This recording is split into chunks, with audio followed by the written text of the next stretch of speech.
રહેનારી એક મુસ્લિમ મહિલા 1 લાખથી વધુની રોકડ રકમ રિક્ષામાં ભૂલી જવાથી મુશ્કેલમાં આવી ગઈ હતી। ઘરની તંગ આર્થિક પરિસ્થિતિ વચ્ચે ધાગા કટિંગનું કામ કરીને તેમણે આ રકમ ગીરવે મૂકેલા ઘર છોડાવવા માટે ભેગી કરી હતી, પરંતુ એક ક્ષણની ભૂલ તેઓને મુશ્કેલીમાં મૂકી ગઈ હતી। મહિલાના જણાવ્યા અનુસાર તેઓ પોતાનું કામ પૂરું કરીને રિક્ષામાં ઘેર જવા નીકળ્યા હતા। આ સમયે તેમનું પર્સ, જેમાં રૂપિયા 1 લાખથી વધુની રકમ હતી, તે રિક્ષામાં જ ભૂલી ગઈ હતી। રકમ ગુમ થયા તેમણે પહેલા પરિવારજનો સાથે મળીને રૂપિયા શોધવાનો ઘણો પ્રયાસ કર્યો, પણ પરિણામ ન મળ્યું।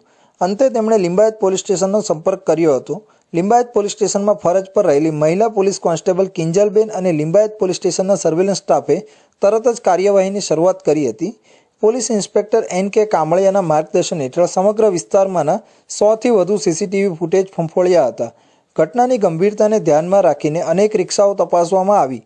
आखिर एक रिक्शा ने ओळख थई थी। मैं रिक्शा में टिफिन देने जा रही थी भाई को। टिफिन के साथ साथ मेरे वॉलेट में 1,1270 रुपये रखा हुआ था। वो पैसे रिक्शा को भाड़ा देने के चक्कर में वो टिफिन और वॉलेट दोनों भूल गई थी मैं। रिक्शा वाला निकल गया, उतनी देर में भाड़ा देकर वॉलेट उठाने लगी, फिर वो काम मेरा नहीं बन सका। उसके बाद मैं लिंबायत थाने में आई।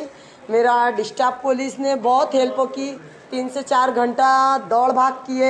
ऐसा ढूंढते ढूंढते हमको 8 रोज़ निकल गए थे। 8 रोज़ के बाद में उसकी तहकीकात के मुताबिक वो हमको घर पे मिला। वो बंदा, उसको घर से पकड़ने में हेल्प किए मेरे को लिंबायत थाने में डिस्ट्रिक्ट पुलिस ने। तिंजल बहन है साथ में, 7 डिस्ट्रिक्ट वाले मेरे साथ थे जेंट्स, एक तिंजल बहन लेडीज थी।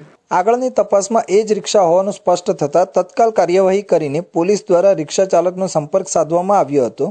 બાદમાં પોલીસ રિક્ષા સુધી પહોંચી હતી અને તપાસ કરતા પર્સ રિક્ષામાંથી જ મળી આવ્યું હતું, જેમાં રોકડ રકમ સુરક્ષિત હાલતમાં હતી। બાદમાં પોલીસે મહિલાને પોલીસ સ્ટેશન બોલાવી તેના પર્સ સહિતનો મુદ્દામાલ પરત સોંપ્યો હતો।